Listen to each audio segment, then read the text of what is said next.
Talofa malo alele, avinun tru, adarahi namona. It's great to see all of you here, Bula Vinaka, and greetings and thanks for coming to this session on digital development.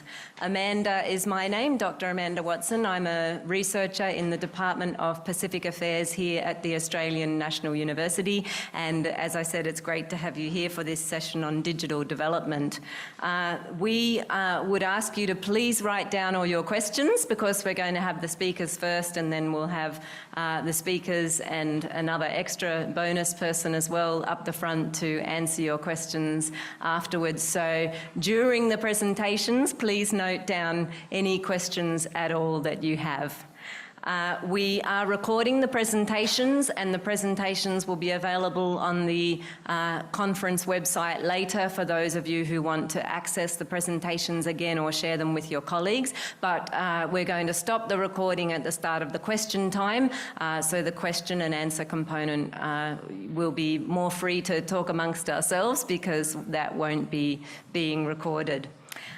So our first speaker this afternoon, we have two speakers who are going to be speaking here representing the Australian Broadcasting Corporation. And so, as I said, we'll have a few different presentations. Before we go to question time, please get ready to write down your questions.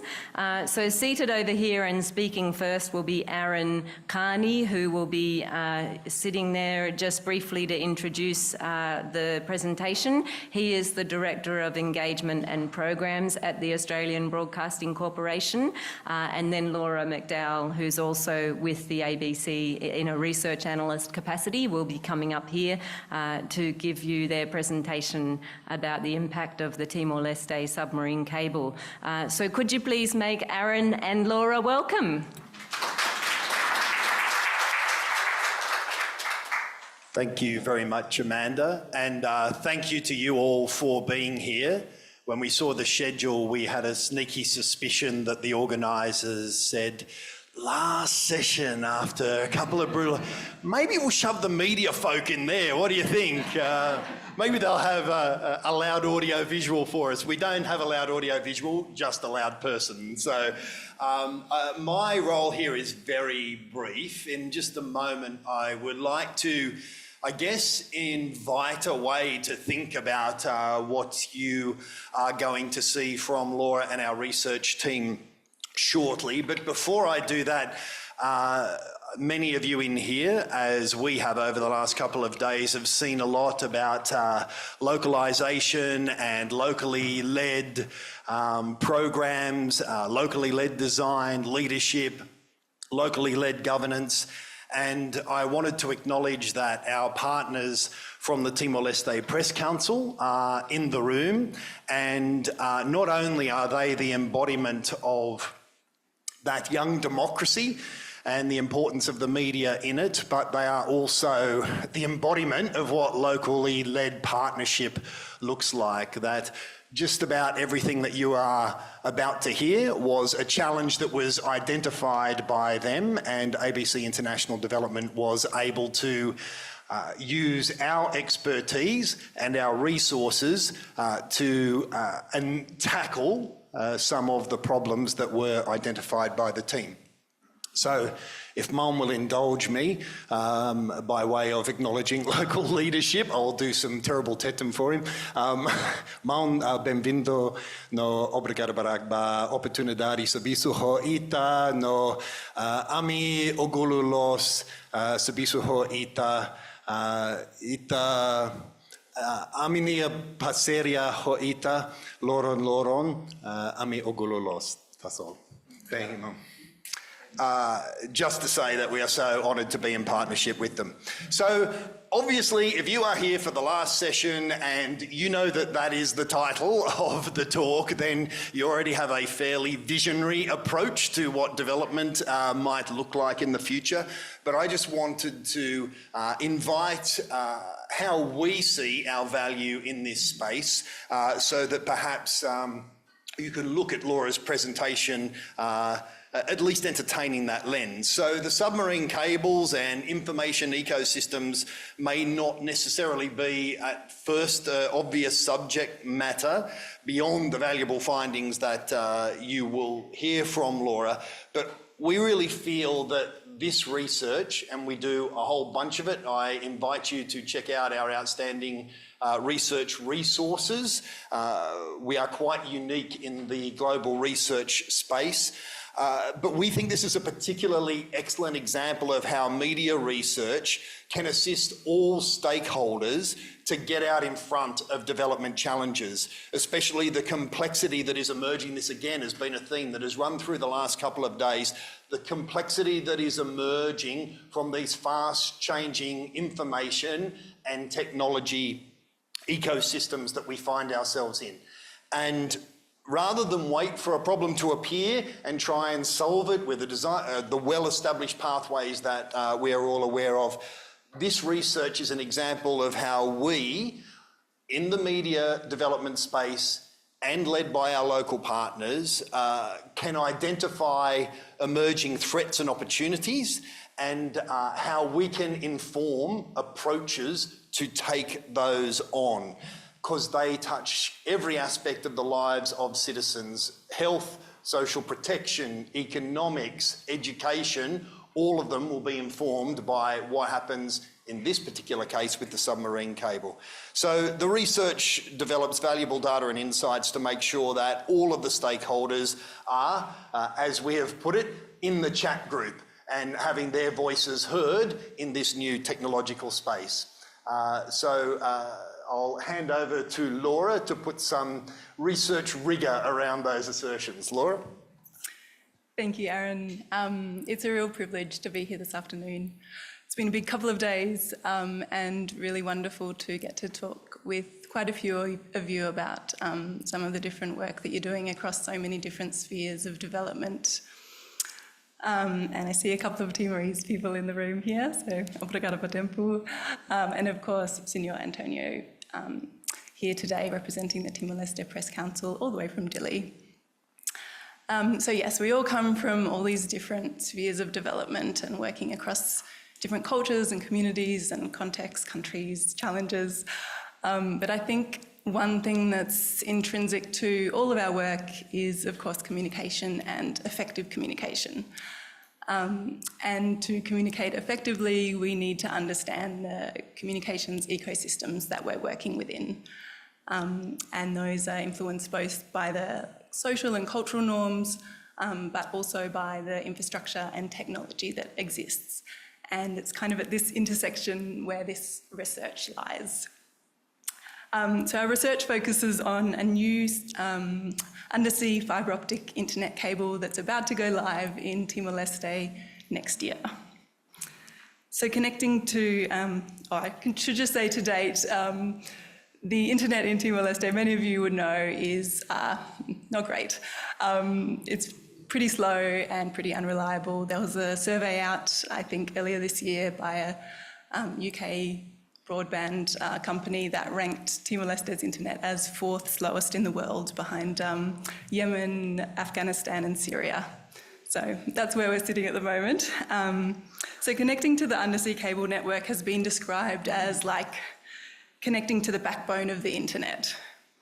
The network is where, this undersea cable network is where 95% of the information that we send and receive over the internet internationally travels. And I think under the oceans we've got about 1.4 million kilometres of cabling. So yeah, that's just wild. So to the research. We started with 3 key research questions. Firstly, what are the key features of Timor-Leste's current digital ecosystem? Secondly, how is the new internet cable likely to impact Timorese media and communities? And also, what can we learn from our Pacific neighbours who have, some of them have already undergone this process?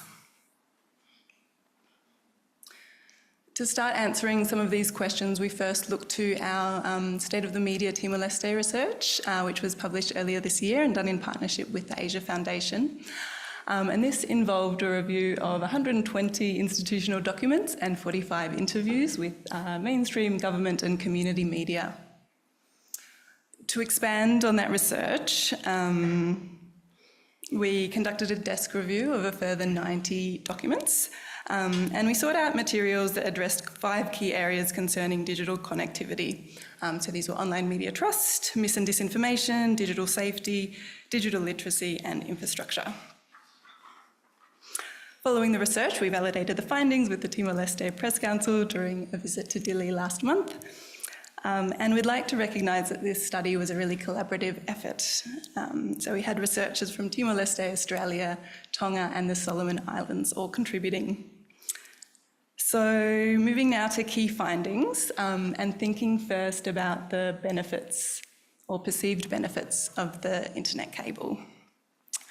There's plenty of reasons to be optimistic about the new cable. I think anyone here who's struggled to send an email or upload a photo or, heaven forbid, try and jump on a Zoom call probably wouldn't need too much convincing. But for our research respondents, the main thing that came up first and foremost was just reduced data costs, which would subsequently really increase accessibility. So for context, basic phone data costs about US $1 a day in Timor-Leste, which is really unaffordable for a lot of people, unemployed, underemployed, or even just on the minimum wage, which is US $115 per month. Secondly, media practitioners were excited about the potential for increased collaboration between rural, regional and urban media. So the media sector is really highly centralised to Dili, even though only about 25% of the overall population lives in the capital. So greater connectivity may enable media to better represent what's a really diverse nation and hear from more regional and rural voices. And I think this urban kind of rural connection is going to benefit lots of areas of development outside media as well. Thirdly, having more people online represents an opportunity for growth in digital audiences, and this could potentially open up new and much needed revenue sources for media.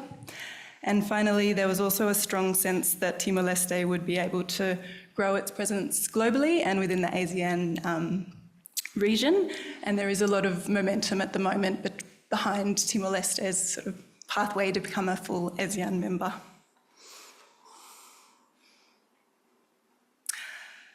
Nonetheless, there's some really significant concerns tied to increased internet connectivity. So research found that the media workforce did not yet have the technology or the skills really needed to use and manage higher speed internet. And increased internet connectivity is also likely to exacerbate problems already being experienced in relation to online safety, mis and disinformation, and cybersecurity.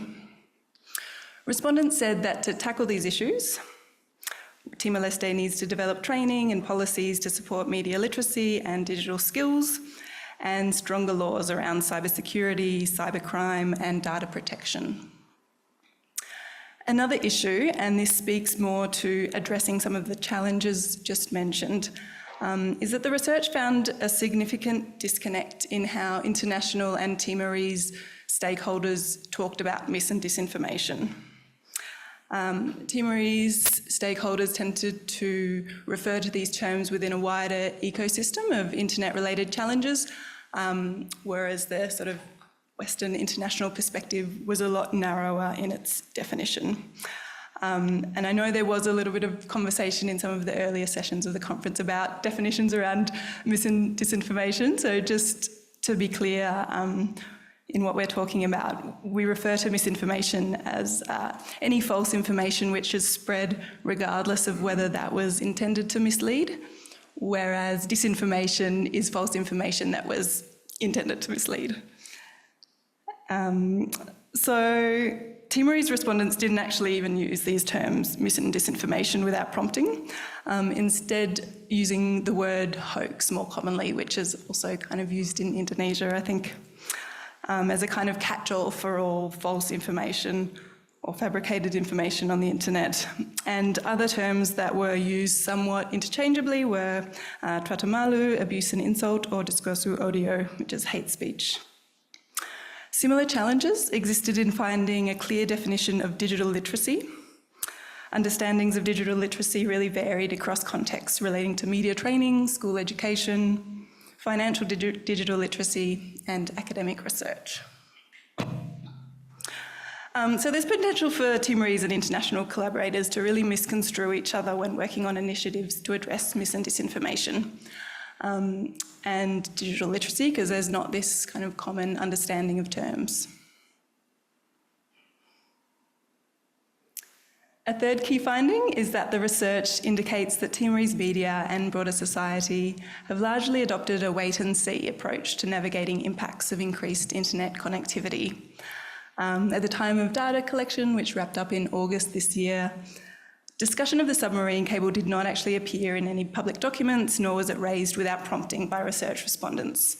And so although people reflected on these issues individually and informally, there wasn't this institutional level awareness of how better connectivity would impact the media sector or communities more broadly.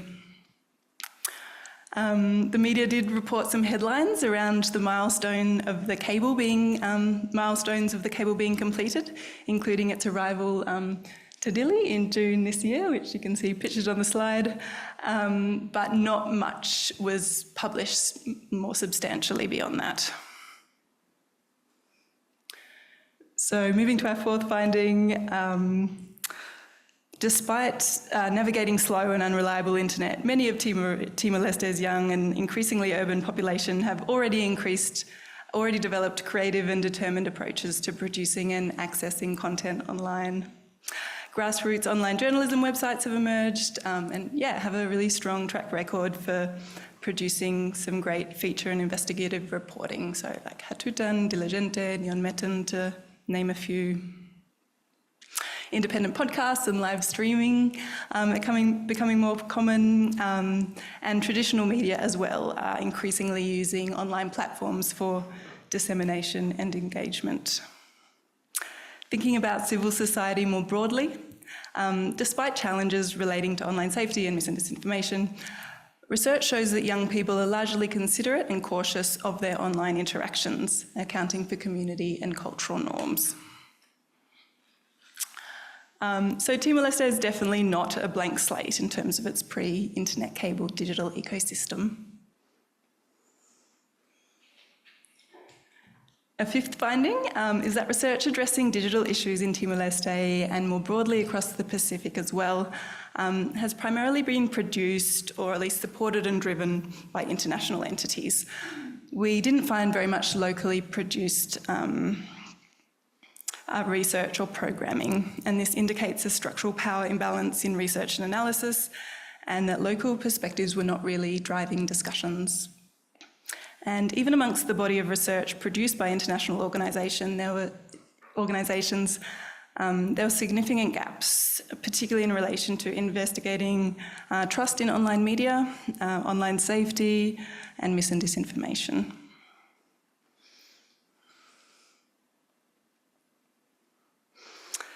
And moving now to regional learnings, drawing on documented experiences faced by Pacific Island countries using undersea internet cables, it was found that cable connectivity alone did not guarantee cost-effective and sustainable digital access by communities.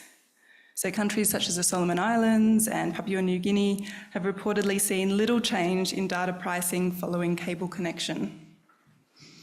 This is, in part, due to the high costs accrued to fund the cables being passed on to consumers. So barriers to online access will continue to exist if prices aren't reduced. Fast internet via 5G remains the exception in the Pacific region, with countries prioritising 4G and 3G uptake as much more realistic and compatible with existing digital ecosystems. Pacific experiences have also shown that while cables are a really crucial part of this first mile of digital connectivity, they do not close digital divides caused by middle and last mile connectivity gaps. And this is going to be a really big issue in Timor-Leste, especially outside the capital of Dili, where phone ownership and especially smartphone ownership is quite low. Additionally, cables are not fail-safe. They break. I think around the world, around 2 cables break every week and need to be fixed. And many of you would recall Tonga being cut off from the rest of the world in 2022 when the cable broke, following the tsunami. And just as a bit of an aside, I was reading last night that sharks have been known to have a bit of a nibble on the internet cables. Not often, but it's happened. And I was wondering in Timor if perhaps the crocodiles might give it a go, but we'll see. They might be a bit deep. Anyway, the cable is just one part of this digital connectivity puzzle, albeit an important one, but change is really going to take some time. So finally, recommendations. At ABCID, of course, we have a media focus, but the internet changes will likely impact many areas of society. So linking back to Aaron's comments at the start of this presentation, there's a lot of benefit in being proactive and not reactive in our approaches. When I spoke about this research with the Press Council in Dili last month, we were discussing timelines around the cable being connected, and the point was made that it didn't actually matter so much when it goes live. We're thinking mid-next year, but we're already aware of so many of these issues and the work can start now. Secondly, research shows that despite dealing with incredibly challenging internet conditions, there already exists a rich digital ecosystem and culturally informed approaches to using online spaces. Continued efforts to understand and build on and work within these contexts is recommended. Thirdly, even for development actors working in non-media sectors, we would suggest that Timorese media organisations and leaders are really key stakeholders and should be involved wherever possible, recognising their expertise and role in the communications space. Additionally, given Timor-Leste's state-centric nature, the government is another key stakeholder whose involvement can enable more sustainable and in-depth initiatives. Another recommendation is to consider key concepts and terminology and any cultural assumptions or differences that might be at play in understanding. So for us in the media sector, that's really trying to delve into myths and disinformation and digital literacy. For you, there might be some other key terms that are important. We would certainly recommend and hope to support further research into some key areas such as online media trust, online harassment of journalists, especially women journalists, that's a big one, and myths and disinformation. And finally, we recommend encouraging ongoing information sharing and transparency around the cable and its impact. It's a really dynamic project with quite a few factors at play, so keeping these communication channels open will be of benefit. So thank you. That brings us to the end of the presentation. It's quite a broad study, but yeah, the internet is no small thing. But we really hope that this research will kind of help us inform future approaches and initiatives and further research, and to support Timor-Leste in capitalising on some of the amazing opportunities that this cable represents, and also mitigating some of the challenges. So thank you, and look forward to the discussion after. Thanks very much, Aaron and Laura. So as I said, please write down your questions. We'll come to you later. But right now we have Sumaya Saluja, the Program Manager Governance at the Asia Foundation, who's going to be speaking online. And her co-author for this paper is Toni Friedman, who's the Assistant Director of Tech Policy at the Asia Foundation. And as you can see, they're both online, ready to join you. Sumaya and Toni, just to give you a sense, I'd say there's about 40 people in the audience at least, just so you know. And so I'll hand over to the two of you now for your presentation on digital sandbags. Could you all please give a rousing round of applause so they can hear you?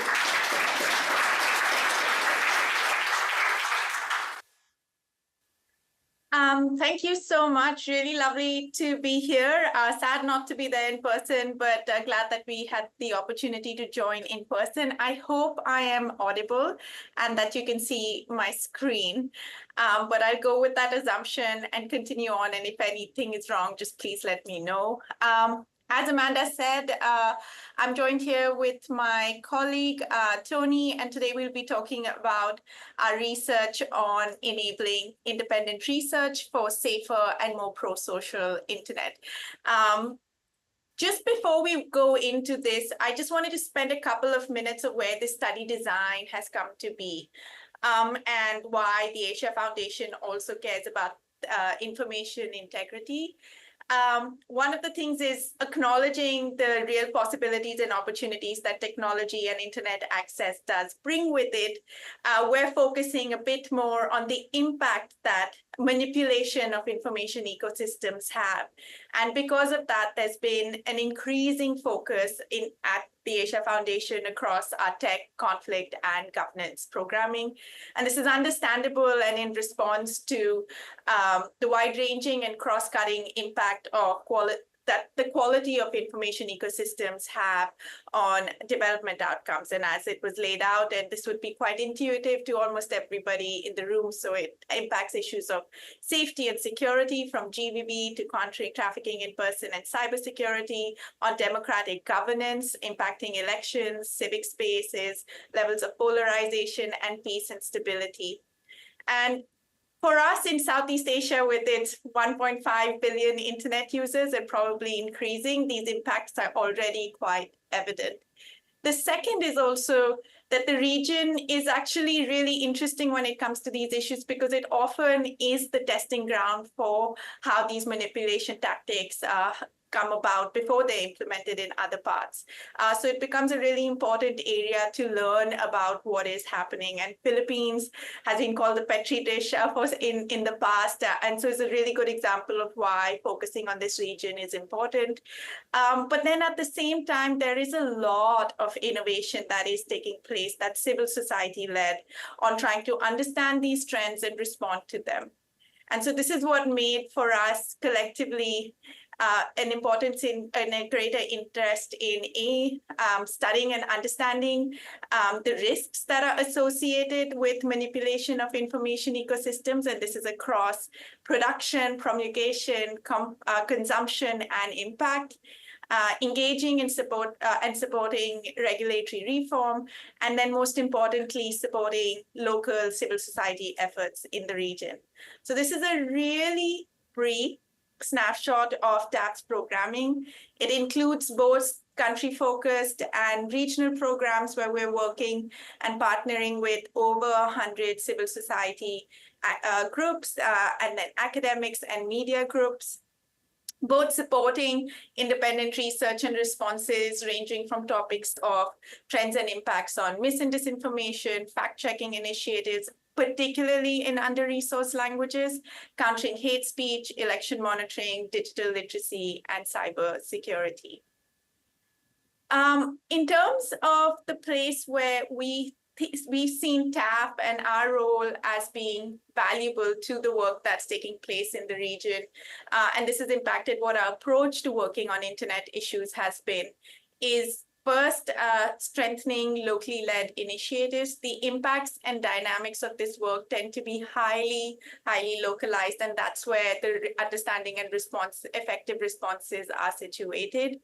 At the same time, even though this work is highly decentralized across geographies and technical specializations, it does require a coming together of diverse groups of stakeholders. And this is domestically and geographically, so domestically and globally, but then also across a range of sectors and a range of specialization. And here we see TAF and our presence across the region and ability to convene different stakeholders as being valuable. And the final one is linking to broader policy forums and decision-making platforms. And here we're not just talking about decision makers in terms of local government or national government, but also looking at both the funding environment, but really importantly, tech companies and trust and safety teams in particular within them, and My colleague Toni will get into a bit more as to why that's a really important element. And where we see TAF having a role there is that because we also have presence in San Francisco and our tech and policy team is based there, we feel there's an opportunity to connect these two groups of civil society and researchers based and working in Asia and tech companies and decision-making that happens in headquarters largely in the US, and being able to bring those groups of stakeholders together that usually don't have ways to interact. So this is a brief background of where our work was, and that's what's led us to design this study as a response to it. So moving to our hypothesis, is that there are many independent researchers that many of the independent researchers in South and Southeast Asia actually face similar challenges when it comes to producing effective research. However, there hasn't been a systematic review of those, and that's what we wanted to do, including gathering what civil society's preferences for addressing those may be. So in response, our study looks at 5 countries in South and Southeast Asia. That includes Sri Lanka, Nepal, Bangladesh, Philippines, and Indonesia. This is drawn also from where most of our programming is and a lot of our partnership and understanding is. These will be multilingual, semi-structured interviews and a literature review. We're drawing on perspectives of nonprofits, think tanks, universities and academia, and digital rights and media coalitions. And our primary audience for this research are civil society themselves, researchers, bilateral and other funders, trust and safety teams, and other interested development organizations. We're midway through this research, so we'll be sharing a few of our emerging ideas on each of these themes. And we aim to have the research done by the end of first quarter of next year. Just when we say internet integrity, and we did say internet is a very big thing. Here are just some examples of what we mean by independent internet research. So there are 4 examples, one from Sri Lanka and our partner #Generation, that's looking at the power of language in manipulating and spreading disinformation and propaganda. The second one from Bangladesh that was looking at the challenges with mis and disinformation, its impact on geopolitics and on economic and public health. And the last 2 from Philippines, one looking at how extremist groups in Philippines exploit social media platforms for recruitment and platform. And finally, one by a quite well-known academic, Jonathan Corbus, on Trolls for Sale, which looks at how the emergent disinformation industry in Philippines is used by political actors to manipulate public sentiment. So this is just a selection of the kind of research that we're looking to support in the region. So now I'll hand over to Toni to go into some of the themes in a bit more detail. Thank you so much, Sumaya. We can go to the next slide. So I'm just going to talk about some of the areas that we're going to be focusing on, that we are focusing on in this research, and why we think they are important, and why this is new information out there in the world. So all of these are informed by conversations we've been having with our networks of partner organizations across a variety of programs across the foundation. So, I mean, really, this is all motivated, I think, by taking what we've been hearing and creating a solid evidence base for it that can be published out in the world and perhaps affect change and make a more evidence-based case that there are some things that challenges that need to be addressed.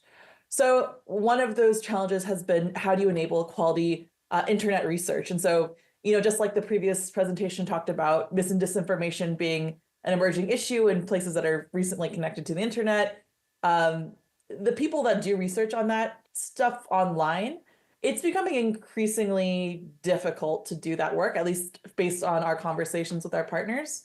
And that's a really important sort of guardrail on the internet that would not be there if the enabling environment is not safe for those researchers. So here are some of the initial things we are hearing from people that we are asking about in our research. in our interviews. One is access to quality data.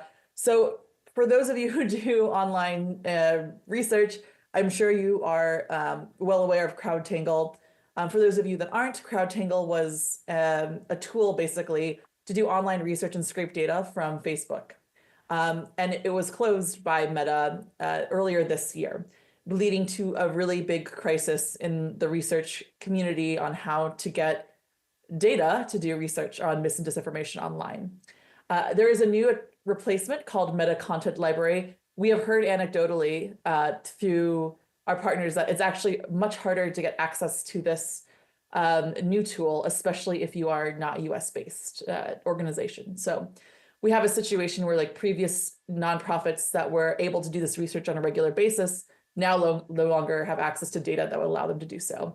So we want to understand what is the landscape of challenges to access data for our partners. Another issue then is the ethics of it.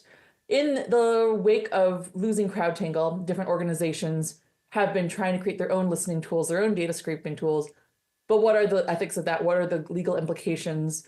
What are our own guidelines for ethical research? We want to understand how organizations are dealing with those questions.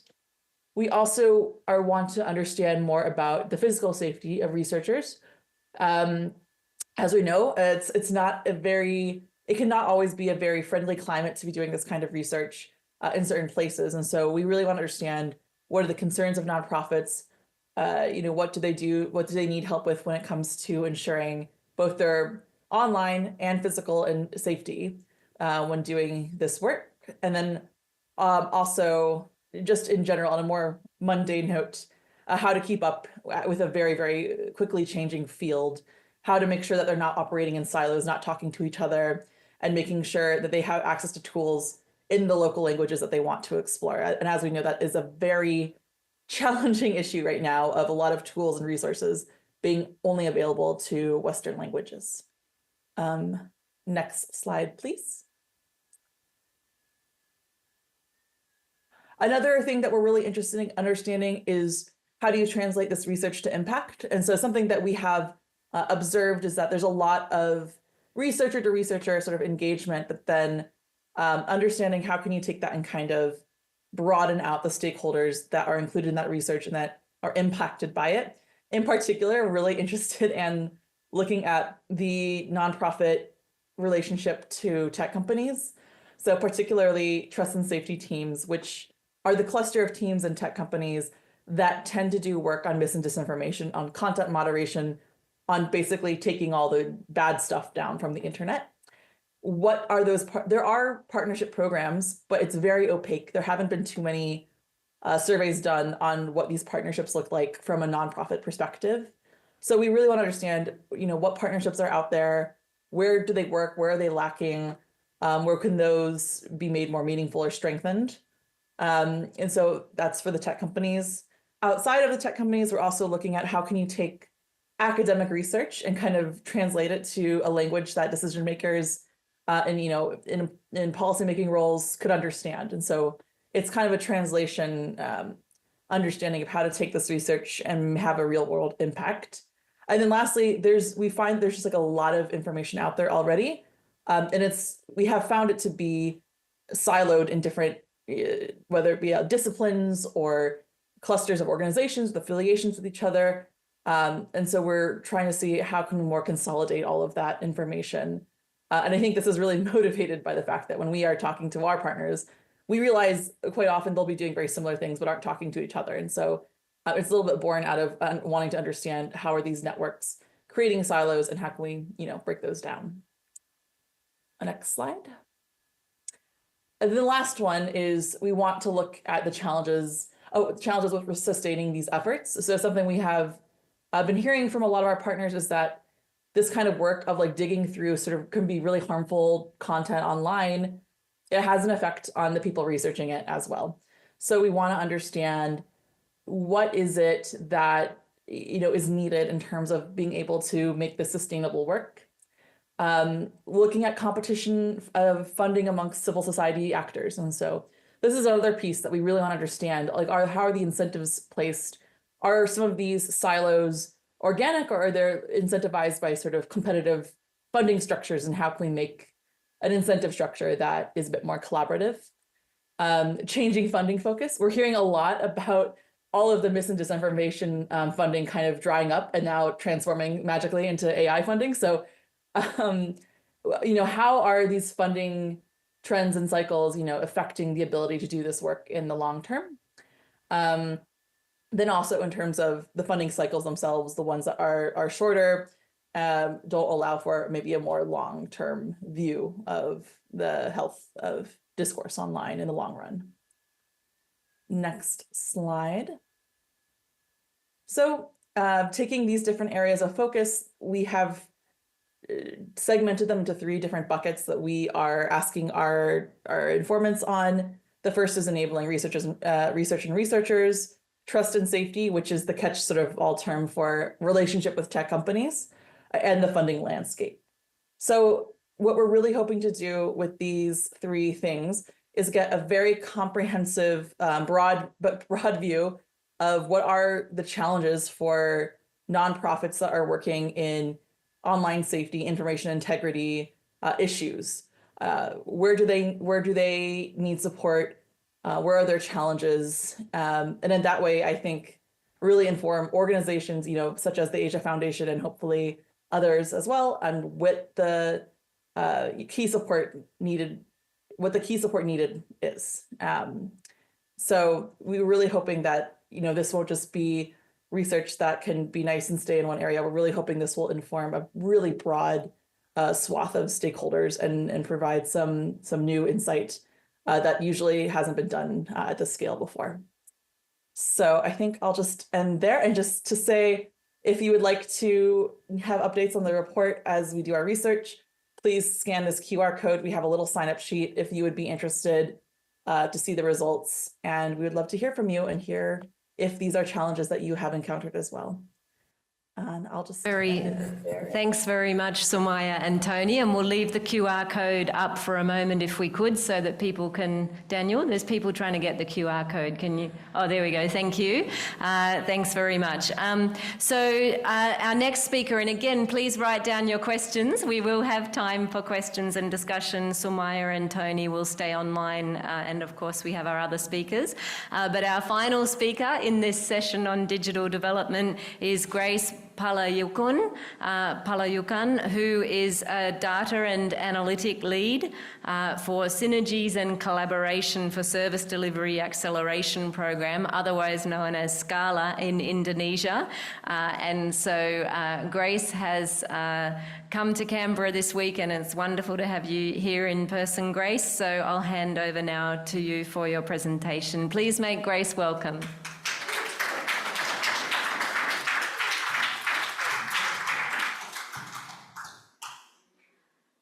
Thank you. While the other two discuss about the infrastructure and research related to that, now I'm discussing about the data.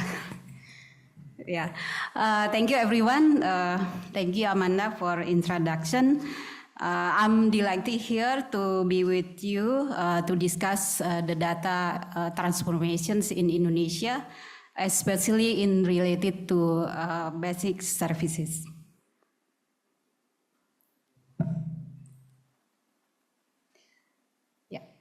So the presentations actually wants to make the case that investment in data management for basic services can leverage the impacts on government programming in especially at the regional or sub-national level.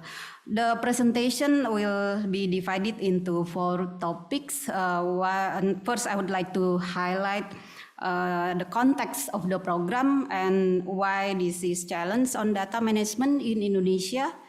Secondly, on what SKALA is doing to help government of Indonesia to tackle the problems and issues, and thirdly, what are the progress and potential impact it may result. I would also like to highlight on what's the new current context with regards to the new government structure and official coming in. So as we could see here, there has been increase in terms of gross domestic product per capita in Indonesia, and poverty rate has reached the same level in 2019 before COVID pandemic. And now by March 2024, poverty has reached to 9% in Indonesia, or around 25 million of populations are still in poor groups.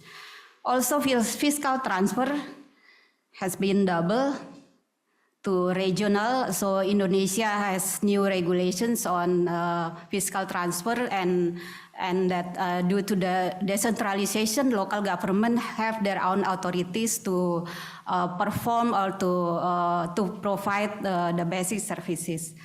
However, we can see here that impact is still remain challenging. Example, the net enrollment rate of junior high school of quintile 1 and quintile 5 here, the gap is narrowing actually, but if we could see here, quintile 1 achievement even doesn't meet with quintile 5 achievement compared to 20 years ago.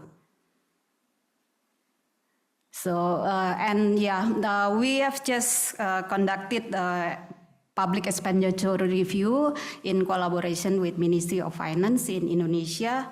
And just recently, and shows persistent issues in spending quality. Example, in one of SKALA supported provinces, Gorontalo, shows that even spending per capita is higher, but quality remains, if we can see the graph is quite flat. So questions is, whether the government has already been designed the program specifically, or whether the targeting is correct. So inadequate data and information system has been one of systemic constraints across sectors. Even though pandemic COVID-19 has provided huge lessons on data management, problem is still persistent. Inefficiencies exist due to inaccurate data and worsened by costly data collections, especially on individual data. We can see here several ministries collect data, the same data, and they put budget for the data collection as well. So yeah. On the other hand, as started in 2019, Indonesia has enacted one data policy through presidential regulations, but is still facing institutional and policy issues in 5 years of implementations, especially at the regional level. Unclear roles and absence of steering function hamper the coordination among stakeholders, among agencies, within government agencies, and within ministries, and within the central and local governments as well. So yeah, there's the issue that currently Indonesia is still facing. Also that systems are not connected due to unstandardized data and lack of capacity to analyze and use of data. So I just would like to share that actually Australia has been supporting Indonesia for quite a long time in data management in Indonesia. We can see here starting from early 2000 through a program namely Access, and then for the Logika, Australia-Indonesia partnership in decentralizations, starting from the data collection at the community level, and then also developing, prototyping, and then piloting the data collection systems in several of locations, and also in around 2018 through a compact program.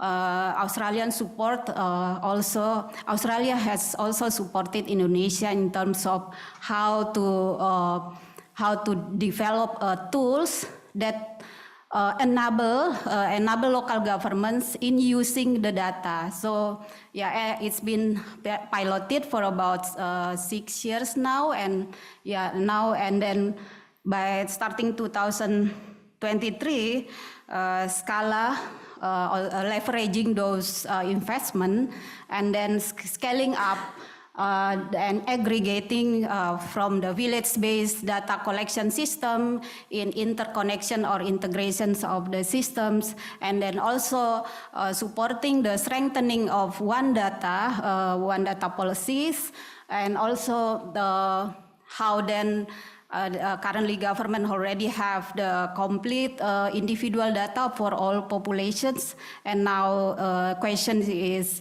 how to update the data. So that's what SKALA is focusing for. So yeah, in targeting systemic impact at subnational level, SKALA is working with 3 key ministries. They are National Planning Agency, Ministry of Home Affairs, who are dealing with local government affairs, and Ministry of Finance, who are dealing with fiscal transfers. And with this, together with the 3 ministries, also supporting 10 selected provinces, which cover around 20% of numbers of districts in Indonesia, as well as 17,000 villages, or 20% of villages in Indonesia. And we can see here also targeting 26 million population. I think this is the same population in Australia, right? So yeah, also that some of the provinces actually are at the border with Australia as well, and other countries such as Papua New Guinea, of course, with Timor-Leste and Malaysia at the north area. So yeah, I mean, role of SKALA is actually how to work together and working within government systems.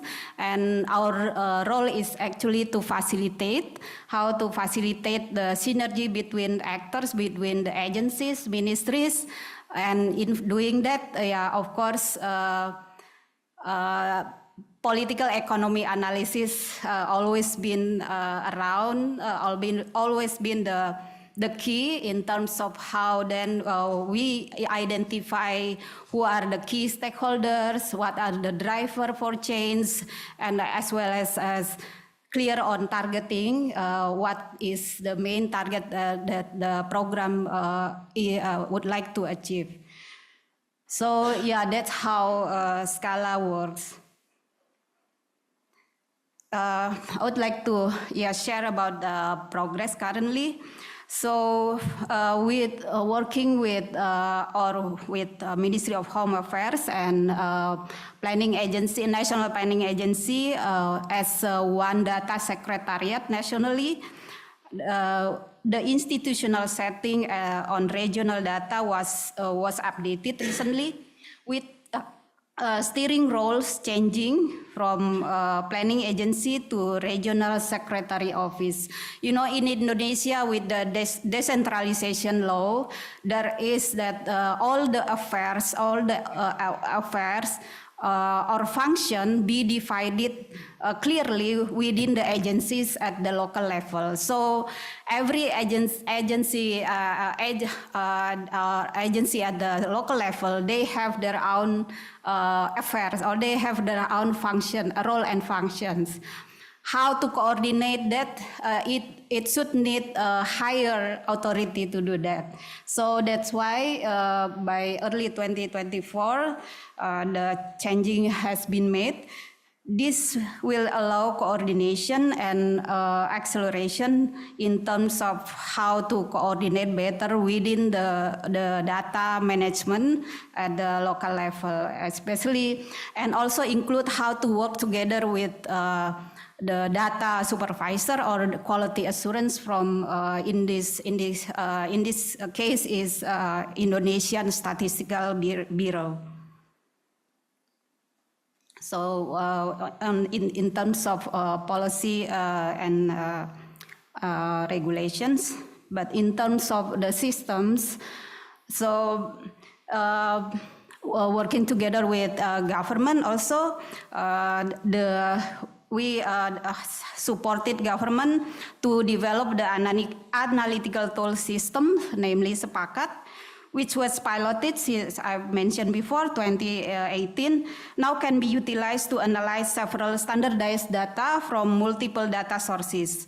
Including in it is macro data sources are mostly from Statistical Bureau, routine survey, and other available system which has been integrated, for example, from the National Disaster Agency, also been integrated. Currently, the micro data available in the system from the 2022 census that includes 250 million of Indonesian population. So it is individual data and disaggregated. Includes in that disaggregations is around the gender, disability, and yeah, etc.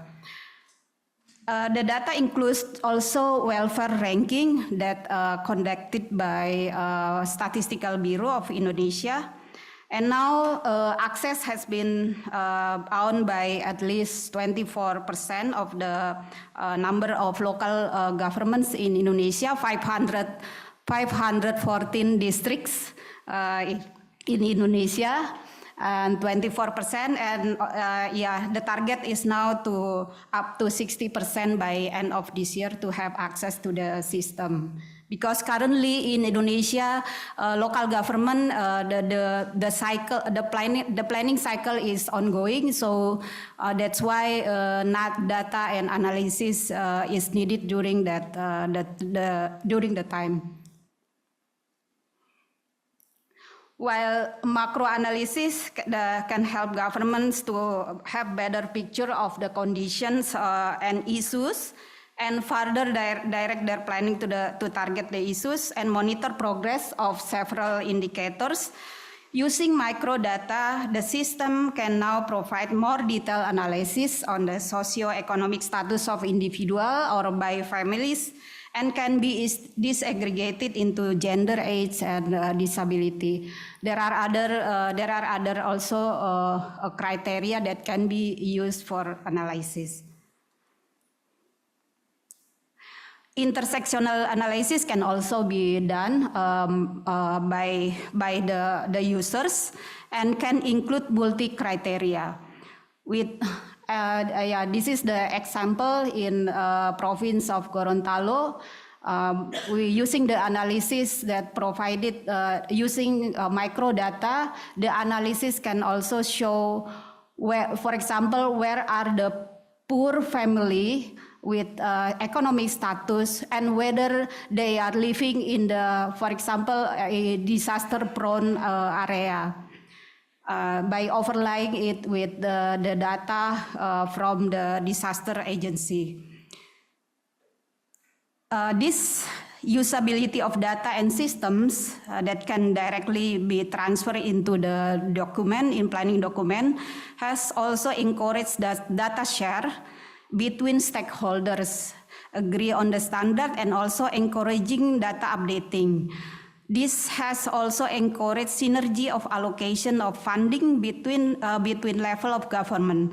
If example also in Gorontalo, where province government with their authorities to provide funding for programming related to some services indicators, but they cannot cover all. That's why they need to collaborate with district government, and using the same source of data, they can divide their program. So yeah, the whole can be targeted to both governments. So yeah, Indonesia, actually we learned from Australia. Last year we came here with some of our government colleagues to learn on how Australia progress in terms of data sharing and its governance. So yeah, this is aiming in providing safe data interoperability, intersector, and to enhance the utilizations of data. while contestation in Indonesia, maybe who are familiar with Indonesia, actually before the new current government coming in, there are around several data sets, individual data sets with socioeconomic status. So it was contested at the national level, but we also try what happened at the subnational level. So in this case, opportunities at subnational in improving their own data is also available, by encouraging roles of governors to identify solution work for local. Example could be found in province entity. It is bordered with Timor-Leste, where governor using his authorities to match three sets of microdata, socioeconomic microdata, and then they can identify inclusion and exclusion error. This provided evidence for data matching at national level. Other progress in Aceh in improving minimum service standard, improving minimum service, standardized data share between district and province government is progressing as well. Further analysis is needed because it's currently the portal data only consists of the data set, but the analysis is not yet available.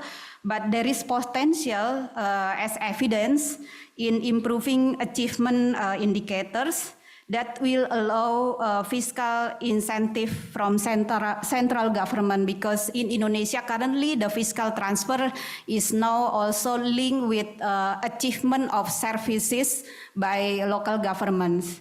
So they need to improve, they need to increase their achievement indicator in order to get more funding. So my latest slides, SKALA and other program in Indonesia in general is currently facing change of political leadership, and now structures of ministries and outcome of election. We have just conducted election nationally 2 weeks ago. A week ago actually. While restructurization of new ministries is progressing, SKALA is focus is to progress on the technocratic area, including in that is how then we can support the guideline of one data implementations, how the micro data can be updated from the frontline level, from the communities. So we try to help the government in terms of design the system and how to operationalize the systems, including in it is the policy guidelines, those kind of things. And of course, from the system side, we also help in providing input in terms of system integrations that allows data sharing simultaneously. Our experience shows that data can drive significant decisions, both positively and negatively, and the balance needed, not just data, but also understanding the context, stakeholders, and especially incentives behind the use of data. I think that's all my presentation, and would like to have the discussion. Thank you.